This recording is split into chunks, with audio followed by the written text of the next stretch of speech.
Welcome back to All This Math. This is Professor Parker. If you're here, make sure you hit the like button. Also, if you're not subscribed already, hit the subscribe button.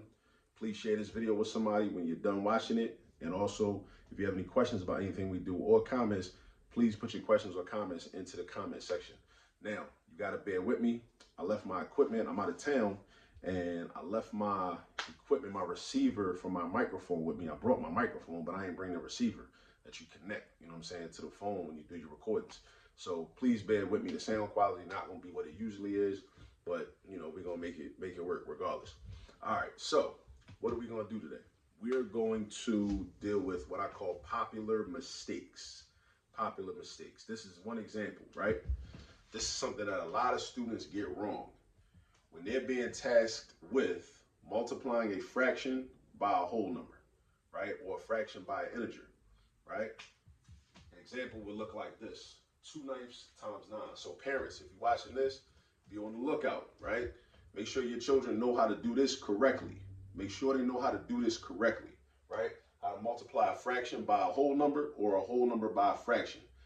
This is why many students get this incorrect, because they don't understand the concept of what's really going on and they're not thinking about that, right? What they end up doing is they take the whole number and they multiply it by the numerator and the denominator. That's a no-no. That's a no-no. So they would say, so basically, let's back it up, right? What does 2 ninths times 9 even mean? What it means is, because multiplication is a shortcut for addition, right? Multiplication is just repeated addition.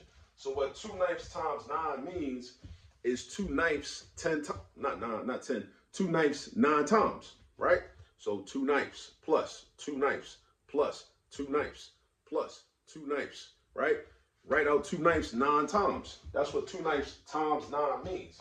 So it will look like this: 2 ninths plus 2 ninths plus 2 ninths plus dot, dot, dot. Right? I'm not going to sit up here and write 2 ninths 9 times, but you get my point, right? Now, you're adding up all these 2 ninths, right? Now, you should remember from adding fractions, when we add fractions, we never change the denominator, right? Because the denominator is like our unit of measurement, right? We never add the denominators. We don't do 9 plus 9 plus 9 plus 9 and all that. We don't do that, right? Because the denominator just tells us like what our unit of measurement is, just like with dollars. If you got $3 and $5 and you add them together, you got $8 $8. You don't add the word dollars with the word dollars to get dollars twice, or you don't say $8. We don't do that, right? In the mathematical language, that's not something we do. But if you were to multiply the 9 by the 9 in the denominator, then basically that's like adding the denominators with doing addition. So this is why, like parents, I want you to understand this. When you when the teachers are sending home different type of math that doesn't look like the way we learned it, math that we learned 30 years ago, 40 years ago, however, and we call it new math, it's meant to keep your children from making these types of mistakes. That's what it's for. It's meant to teach the concept of math, the concept of arithmetic, what's really happening when we're multiplying fractions. How is multiplying fractions connected to adding fractions? That's what it's meant to do. So when you look at the homework and you get frustrated and you like, this stupid, why they got to do it like this way? It's so they won't make these type of mistakes. That's why. That's why their homework come home looking like that. Now, granted, a lot of the teachers that are responsible for teaching it don't really understand this. So that's another problem too that we can address. Hopefully some teachers are watching my channel. I got over 900 videos where I really get into the concept of what's going on when these problems are being presented, right? But parents, I want you to relax, calm down, and appreciate the so-called new math. Because it's conceptual. It teaches the concept of arithmetic. It teaches the concept of algebra. It's teaching the concepts, right? So your children can avoid making these types of mistakes. Because a lot of people just look at the homework and be like, why you got to do all that? Why can't we just do this? Why can't we just do that? Because they're not getting a full understanding of the process and the concept. And getting a full understanding of the process and the concept is what will enable them to not make bigger mistakes later on in subsequent concepts. That's why. All right, I want y'all to understand it. There's a reason for this. All right, but it's got to be taught properly. A lot of places it's not being taught properly. That's a whole nother issue. That's part of why I created this channel, so people can still learn it properly, even if it's not being taught properly in somebody's classroom. All right, now back to my point. 2 ninths times 9 is 2 ninths 9 times. That's repeated addition. That's like doing 2 ninths plus 2 ninths plus 2 ninths, or so on and so forth. So you would just add up all the 2's. That's like multiplying the two in the numerator by 9. So your answer should be, actually should be 18 ninths. Now, 18 ninths, that's one way to look at it, right? Or you could look at it like this. You could imagine that this whole number was represented as a fraction. What if you represented it as a fraction? How do you change a whole number? Now, this is something we also all need to know how to do. We need to know how to change a whole number to a fraction at any given moment, right? Any given moment, you need to know how to change a whole number to a fraction. All you do is this to change a whole number to a fraction. You draw a fraction bar and you write a 1. Now that whole number 9 just turned into a fraction. Straight like that. Straight like that. It just happened. That's all you gotta do. So now when you look at it like this, now a lot of your children will look differently. They'll be like, oh, yeah, if this whole number was written like a fraction, it wouldn't make sense to then do 2 times 9 and 9 times 9. Because why would I do that? Because when we do multiplication, we know the numerators match up with the numerators, and the denominators match up with the denominators. When we do the multiplication, we go horizontal. Horizontal like the x-axis. Horizontal like the x-axis you're going to see in algebra, right? Y-axis is vertical, x-axis is horizontal. But when you multiply fractions, you move horizontal. 2 times 9 gives you the 18. 9 times the 1 gives you the 9. All right? Now, another thing I want to tell you, 18 ninths, this is not a final answer. You know why? Because we can simplify that. Because for one, every time you see a fraction, that's a representation of a division problem. That's all a fraction is. It's a representation of a division problem. So really what we're doing is 18 divided by 9. And since 9 is a factor of 18, right? Meaning I can multiply 9 times 2 and get 18 with no remainder, right? That means that I could just do 18 divided by 9.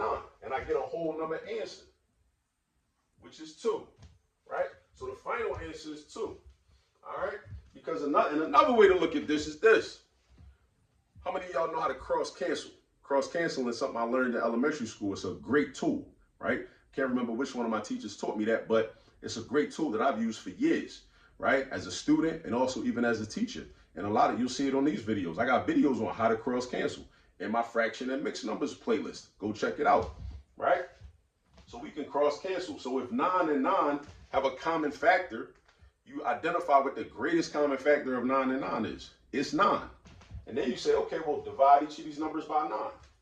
9 divided by 9 is 1, and 9 divided by 9 is 1. So now you multiply straight across, you end up with 2 times 1, which is 2, and 1 times 1, which is 1, and we got an invisible 1 under here, because 2 is a whole number.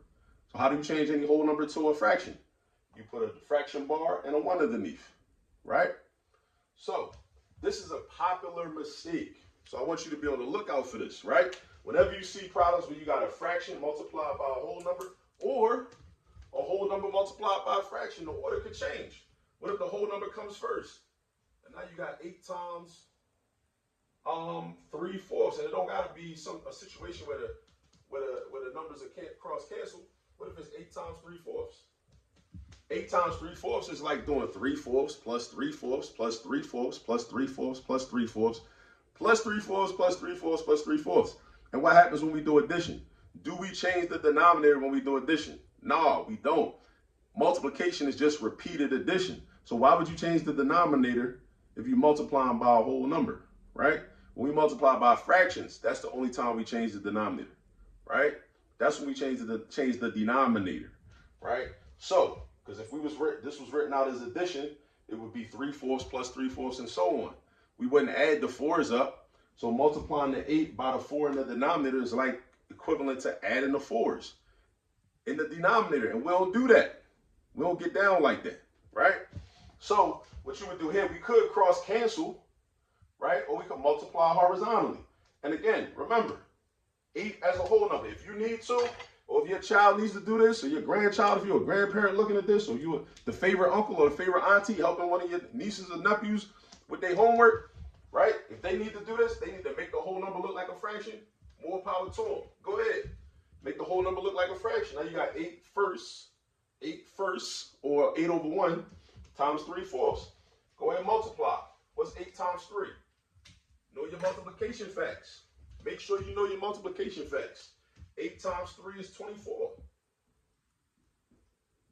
1 times 4 is 4. And again, anytime you have a fraction, you're representing a division problem. That's what we're doing. You're representing a division problem. So this is 24 divided by 4. 4 is a factor of 24. 24 is a multiple of 4. Make sure you know the definitions of factors and multiples. Factors and multiples. Make sure you know those definitions. I got videos where I talk about that too. Check my playlist. Right? So 24 divided by 4 is 6. Make sure you know your multiplication facts and your division facts. If you know your multiplication facts, you're going to know your division facts. All right? So 8 times 3/4 is 6, or 3/4 of 8 is 6. All right? So again, like I said, these are popular mistakes. Oh, real quick, let's do it another. Let's cross cancel real quick. You got the 8 and you got the 4. What's the greatest common factor of 8 and 4? The number 4. 4 is the biggest number that's a factor of 8 and a 4, because 4 times 1 is 4, and 4 times 2 is 8. So 4 is the biggest factor, biggest number that's a factor of both of these. So then you just divide each of these by 4. So what's 8 divided by 4? 2. What's 4 divided by 4? 1. Now you got 2 times 3. That's 6. 1 times 1 is 1. The invisible 1 in the denominator.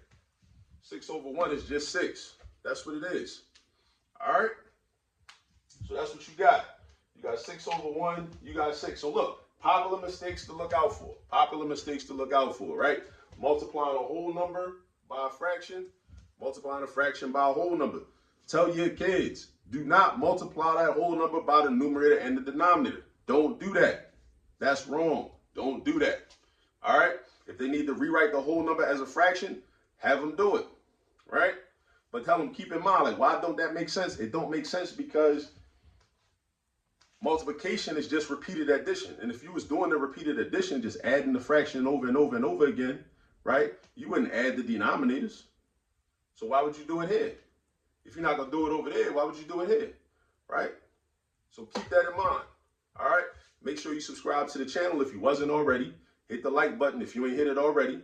Please share this video with somebody. If you're a parent, definitely share this with somebody else, because somebody else's kids got an issue with this too, I promise you. Right?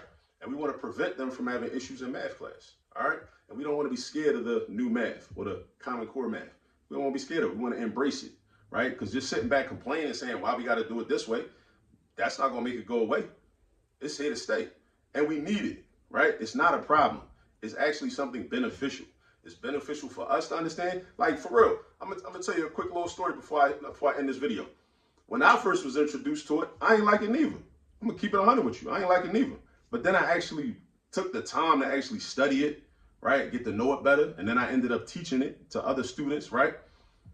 I realized, like, yo, I wish I'd have learned this way 30 years ago, because then the math would have made more sense.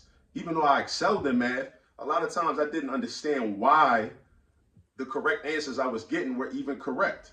But when I got incorrect answers, why is it incorrect? Besides the fact that the answer key says a different value, you know? So what I'm telling you is, you as a parent, if you're an adult, grandparent, uncle, auntie, whoever, you might look at this Common Core math, these new math concepts, and be like, yo, damn, like, this actually makes it make more sense. I'm glad I looked into this. All right? So share this video with somebody. Drop a comment down below. If you still got questions, that's cool too. Drop your questions down below, and I might make a follow-up video just for you. All right? Peace.